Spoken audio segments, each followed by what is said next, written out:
Imagine só, você supera um divórcio doloroso, respira aliviada achando que o pior ficou para trás, e então descobre que a verdadeira batalha ainda nem começou. Foi exatamente o que aconteceu com uma mulher que, ao voltar para casa, flagrou uma cena absurda, o ex-marido e a sogra, com a maior cara de pau, esvaziando seu apartamento como se fossem donos do lugar. E o pior: faziam isso em plena luz do dia, sem o menor constrangimento.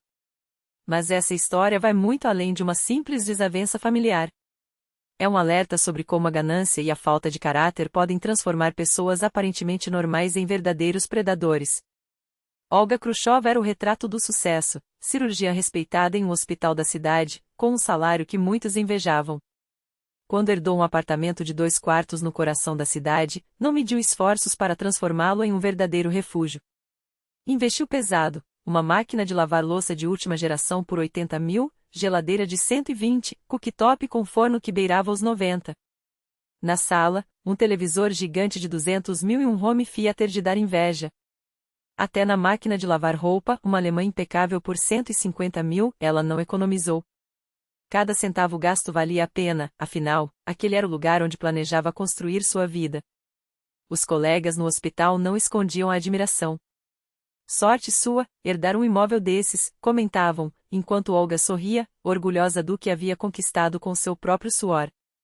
Foi no evento corporativo que conheceu Maxim Lapshin, um engenheiro de 32 anos, charmoso e atencioso. Flores, jantares em restaurantes caros, palavras doces, ele parecia o príncipe encantado. Claro, morava com a mãe, Emília Karpovna, numa modesta Khrushchevka na periferia, mas justificava com um discurso comovente: é meu dever cuidar dela, afinal, ela está envelhecendo. Quando ele pediu sua mão, Olga não hesitou.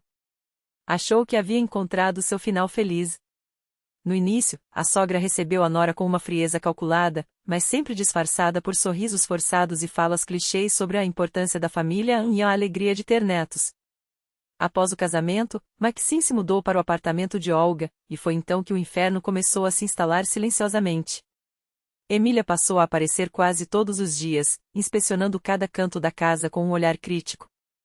Tanta tecnologia cara para um casal jovem. Não seria melhor guardar esse dinheiro? Soltava, enquanto mexia nas coisas de Olga sem pedir permissão. Rearrumava os móveis, cozinhava pratos que ninguém pedia e deixava no fogão, e ainda tinha a ousadia de justificar: é para o bem de vocês. Os primeiros sinais de que algo estava errado surgiram 6 meses depois. Maxim começou a chegar cada vez mais tarde, sempre com a mesma desculpa: trabalho até tarde, você sabe como é. Mas eram as ligações intermináveis para a mãe, sussurrando coisas que Olga não podia ouvir, que realmente a deixavam desconfortável. Quando questionava, ele a tratava como uma paranoica: você vive inventando problemas, relaxa. Enquanto isso, Emília se instalava na cozinha como se fosse a dona da casa, criticando cada decisão de Olga, sempre com o apoio do filho. Você deveria ser mais compreensiva, dizia o marido, ecoando as palavras da mãe. A tensão no ar era tão densa que dava para cortar com uma faca. O divórcio veio como um raio em céu claro. Maxim simplesmente anunciou, sem mais nem menos: não te amo mais. Não somos compatíveis. Assinou os papéis sem pestanejar, e Olga, exausta de viver em um campo minado emocional, nem tentou impedi-lo. Afinal, o apartamento era herança, adquirido antes do casamento, e toda a eletrodoméstica havia sido comprada com seu dinheiro. Maxim levou apenas suas coisas pessoais e voltou para a casa da mãe. Finalmente livre, pensou Olga. Mas a paz durou apenas 2 semanas. Ela estava imersa em uma cirurgia complexa no hospital quando a vizinha, Tamara Ivanovna, tentou desesperadamente entrar em contato. 3 ligações perdidas, uma mensagem de voz urgente: Olga viu os carregadores com uma caminhonete na porta do seu prédio. Depois, seu ex-marido e a sogra entraram no apartamento. Achei estranho. Assim que terminou a operação, Olga correu para casa.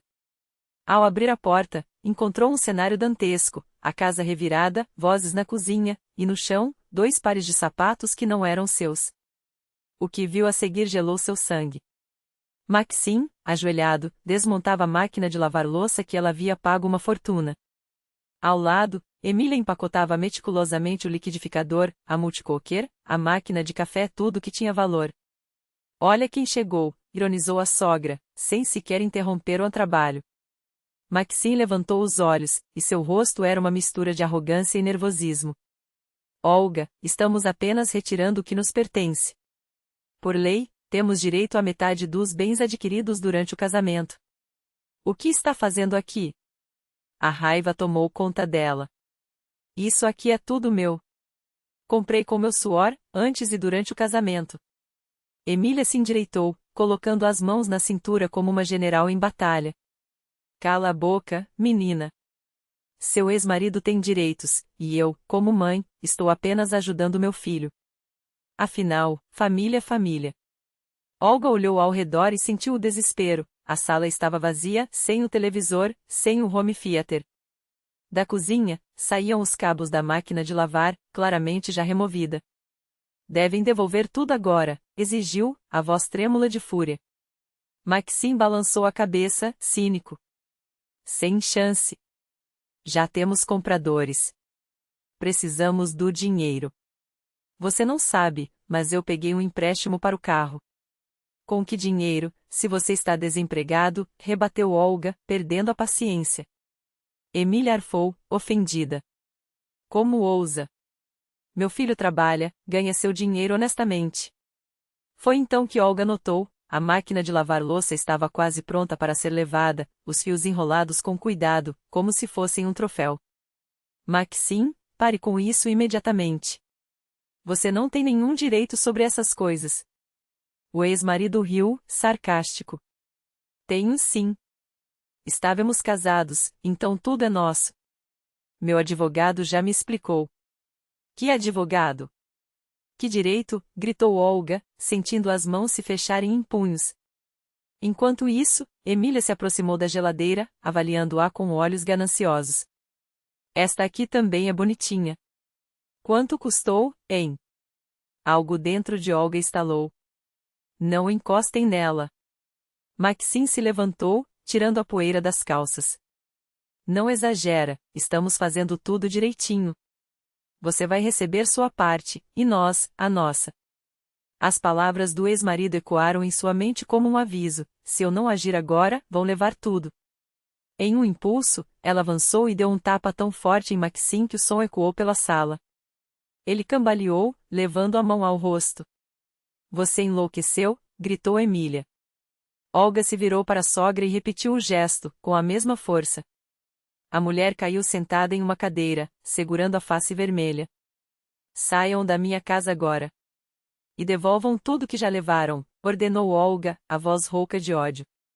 Maxim esfregou a bochecha, os olhos cheios de veneno. Vamos à delegacia. Você vai pagar por isso. Agrediu 2 cidadãos inocentes. Vão sim, desafiou Olga, respirando fundo. E expliquem lá por que estavam roubando uma casa que não é de vocês. Emília se levantou, o rosto queimando de humilhação e dor. Acha que vai ficar impune? Meu filho tem direitos. E você ainda por cima levantou a mão. Maxim já vestia o casaco, determinado. Vamos, mãe.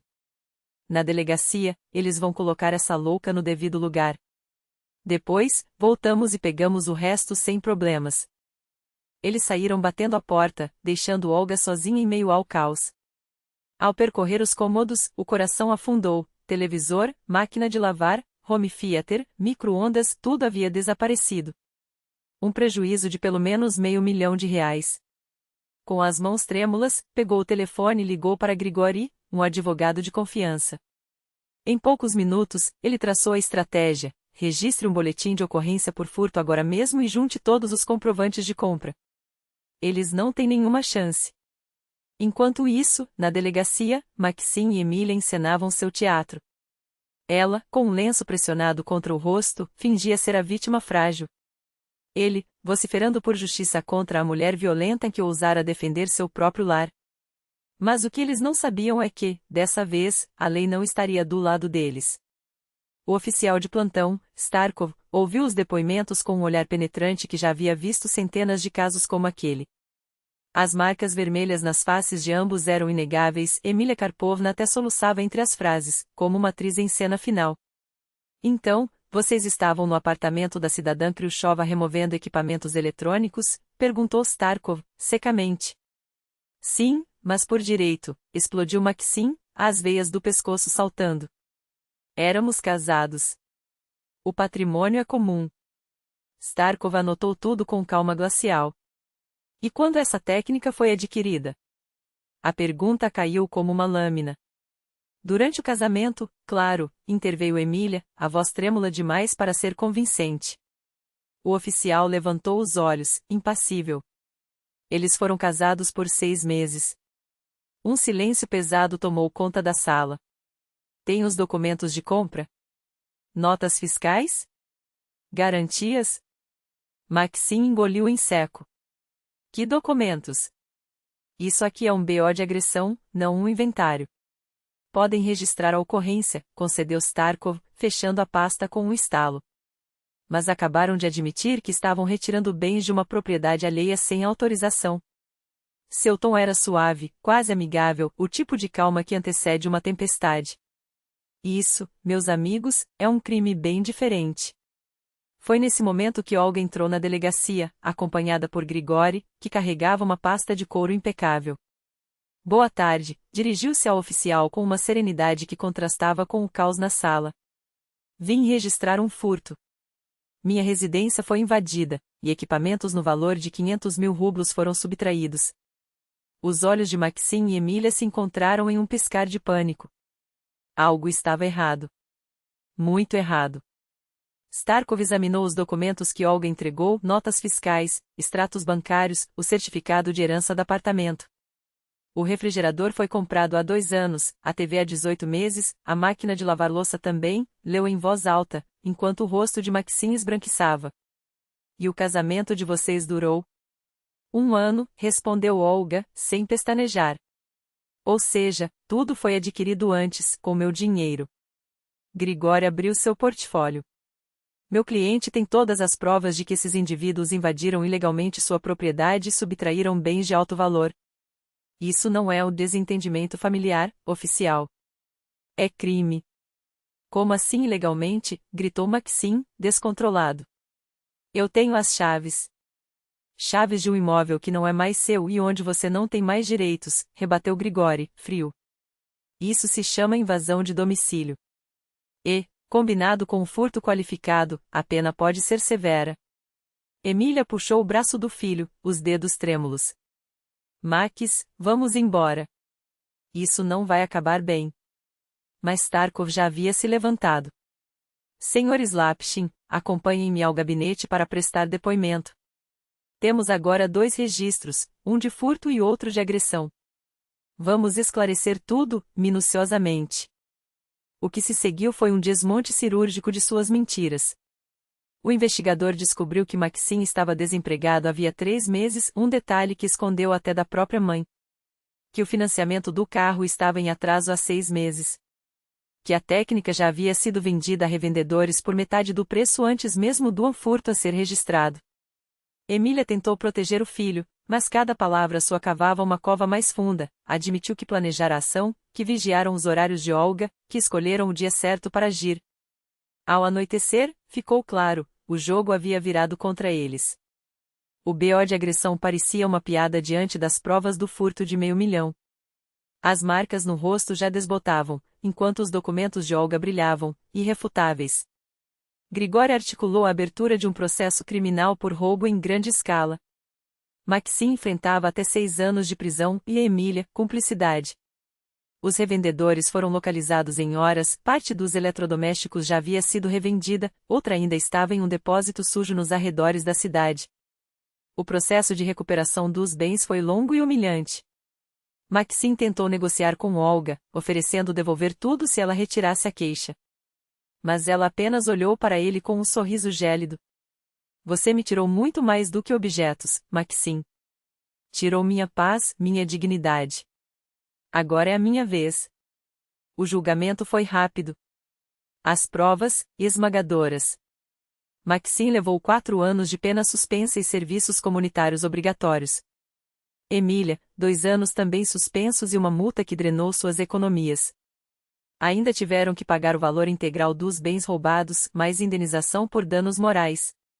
A BMW de Maxim foi a leilão, os poupanças de Emília, zeradas.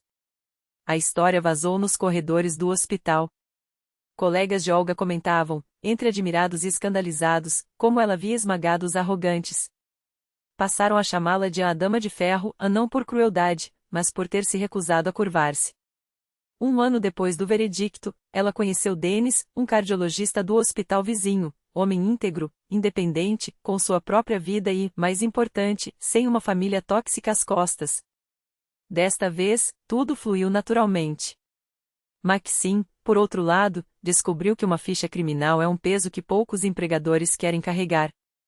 Aceitou trabalhos mal remunerados, engolindo o orgulho a cada recusa. Emília adoeceu de tanto estresse. O filho cuidava dela entre turnos exaustivos, amaldiçoando o dia em que decidirá saquear a ex-mulher. 3 anos depois, Olga e Denis se casaram em uma cerimônia íntima, entre amigos e colegas que a admiravam. O apartamento agora ostentava eletrodomésticos ainda mais modernos, comprados desta vez sem sombra de chantagem. Maxim soube da boda por acaso, ao esbarrar com fotos nas redes sociais. Entendeu, então, que qualquer chance de reconstruir o passado havia se esvaído. Tentou novos relacionamentos, mas as mulheres fugiam ao descobrirem seu histórico. Emília nunca se recuperou da vergonha. Os vizinhos a evitavam, a história do roubo à nora era assunto nas filas do supermercado. Ela se fechou em seu apartamento, uma sombra do que fora. Enquanto isso, Olga florescia. 2 filhos, uma promoção a chefe de departamento, uma vida que ela mesma havia esculpido.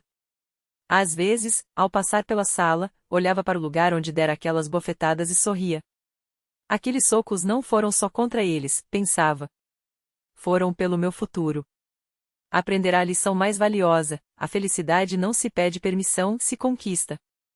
E quem ousar roubá-la, paga o preço.